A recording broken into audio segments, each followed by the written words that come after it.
Sorry, the sun's just coming up, so the lights, I have a shadow on my face from the banister. I'll stand up. I don't want to look straight into the sun, though. So, I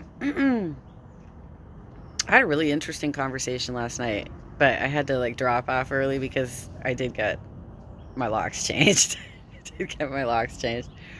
Um, so I had a really interesting conversation. It's really it's interesting to talk to people who are on the fence about whether or not we need a third party, or whether the best course of action is to enter the Democratic Party and try and take it over. So let me just tell you the basic math behind that. If you start a third party, then you basically have to outnumber everybody that's in the other parties. It's much more challenging, which means that you need to appeal to everybody who's either no party preference or independent throughout the country, and build up your party to the point where you outnumber one of the other major parties. That's the only way you get 3 viable parties. Andrea made a great suggestion. I actually added her segment to my playlist because for those of you who do want to do a third party, her suggestion was twofold. One was remove the cap on Congress, because they put a cap in place back in the 20s, that it would stay at 435 seats, even though our Constitution says that Congress should grow with the size of the population, so we should actually have a lot more seats than that. So that would actually be some really good legislation to fight for. The other suggestion she made was, if you're going to, start a third party, have a viable third party, take over the Libertarian Party. They already have 50 state ballot access. But that's not what the Movement for the People's Party is about. It's about Nick Brana and his power-hungry nature. It's a big grift, right? It's total grift. But that does make the most sense, because looking at a lot of the people who are actually promoting the Movement for the People's Party, they do have very libertarian type belief systems. A lot of them just come across as Republicans, or they come across as libertarians. So it does seem like they are more properly aligned with that party than they are with left-leaning politics. So it was interesting. But the conversation that I had last night, I was in a group chat, a voice chat, and it was interesting because there's a lot of people very, upset with the system. We all are, I think, because a lot of us are learning how to do this for the first time. And I just started learning about it over the last 4.5 years, but mostly in the last 3 years, right? And it took me a long time to figure out how it all works. And once you realize how it works, it can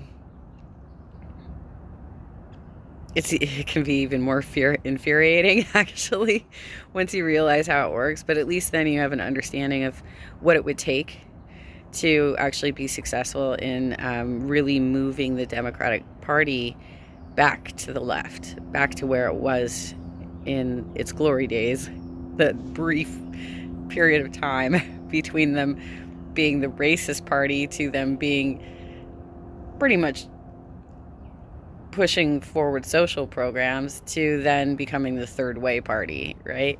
So there was a brief period of time when the Democratic Party was doing the right thing. And now we are moving the needle. We are moving the needle back to the left. It's taking a lot of work, though, because there's a lot of forces against us.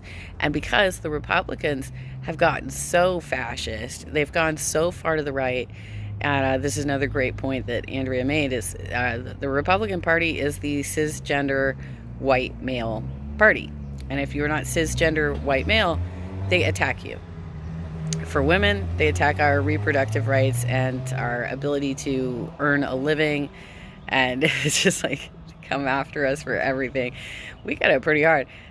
For people of color. They come after, they do everything to try and keep them down as low as possible. I saw another statistic today that there are now 2,100 billionaires that own more wealth than 60% of the population of the planet. This is basically, I mean, so over history, we've always had rich people conquer the world, create empires. That's what imperialism is, right? Well, this is the same thing. It's economic imperialism. Until we actually change our laws to prevent that sort of gross accumulation of wealth from happening,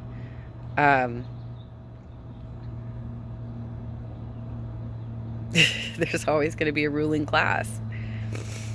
And the funny thing is that, like, working class Republicans, they don't want that to change because they have it in their head that someday that might happen to me. I might become a billionaire, right? That's not going to happen to you. Let's be real. That's like, that is a minuscule percentage of the total population of the earth that actually achieves that type of wealth. You have a greater chance of being struck by lightning. We shouldn't be operating this way. Now, obviously, communism can be corrupted too, right? Communism did not work in Russia. It didn't work in China. It really hasn't worked either. So I think most of us see that there has to be economic restrictions. Like, things like cartels need to be stopped. Antitrust laws need to be enacted. We can't have these giant conglomerates forming. We have to look at our market system and figure out how do we make it so that this doesn't happen anymore.